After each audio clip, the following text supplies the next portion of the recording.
You're so close-minded, you damn Maxi, you. You need to be open-minded, Jack.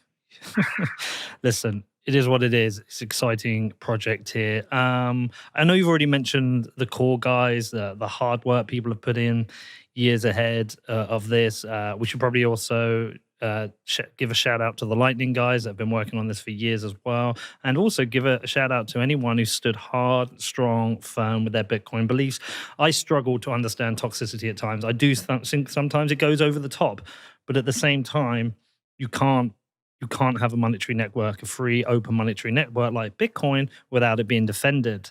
I've come to understand that myself. I think it takes some time, but for a country to be able to adopt this standard, they need to know there is a group of people behind them defending it from scammers, those trying to co-opt it, those trying to influence it, and long may that continue. Actually, yeah. I mean, so the way I view it is that Bitcoin solves one of humanity's longest problems, which is money. And I view money as a basic human freedom, and financial inclusion and financial access a basic human freedom. And so, there are human freedoms that have been in serious jeopardy for God knows how many years.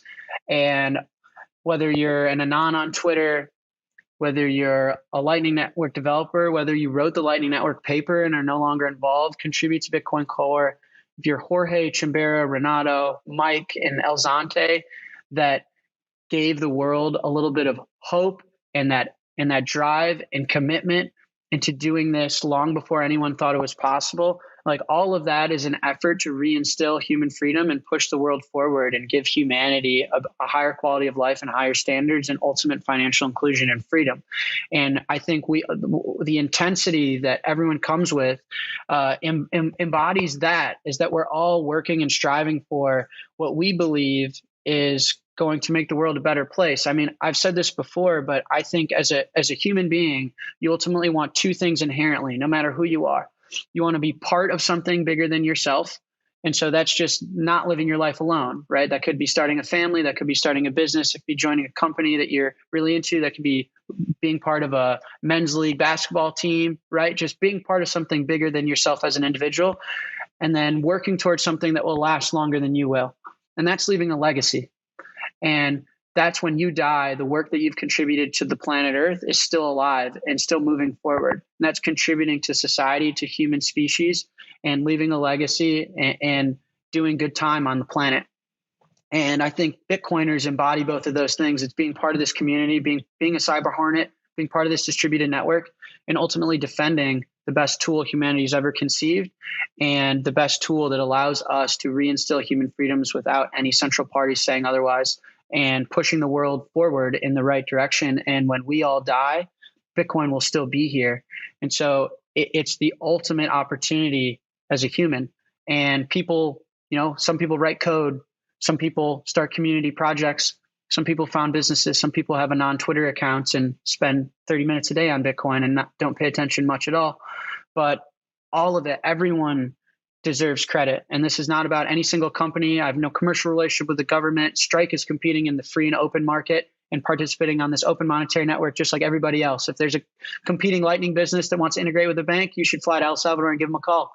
And everyone should be just like tremendously proud of this moment, because I think it's a timestamp in where like humanity improved, and like we all fought for this and defended, what if Bitcoin hard forked and it was unsure the strength of the monetary policy and the resiliency of the network, right? Like, what if Lightning didn't exist and people like Elizabeth Stark and Joseph and Taj and Blockstream and the Eclair folks and Async, like, what if they didn't take on the ambitious plan that is solving the variable time and the variable cost of making a Bitcoin transaction and building the infrastructure that is now the layer 2?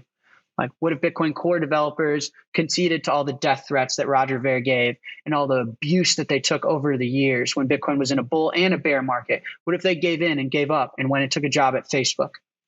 What if Mike Peterson didn't work day and night at Bitcoin Beach, and Jorge and Renato and Chimbera and that whole team for 2 years, they fought with no spotlight and they don't have bank accounts, and they were fighting for financial inclusion because they needed it, not because it was shiny and looked cool, but because this was kind of like, not to be dramatic, but like life or death.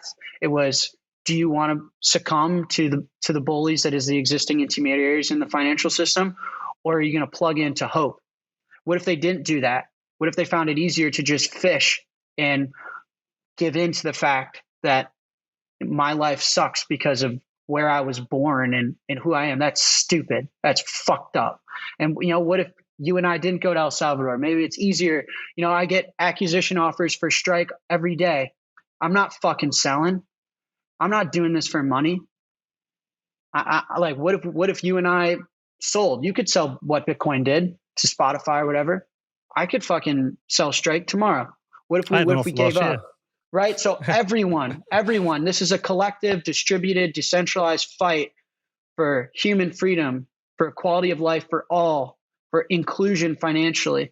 And it's by the people, for the people, by the people. And it's bigger than any one company. It's bigger than any one individual. And I'll take all the death threats I'm getting and all the abuse I'm getting online. As much as I taught myself as a kid, I'm a grown man and I'm a warrior, and I take it all to the fucking face. Like, bring it on, because you're not going to derail me for my passion for fighting for what's right. No way.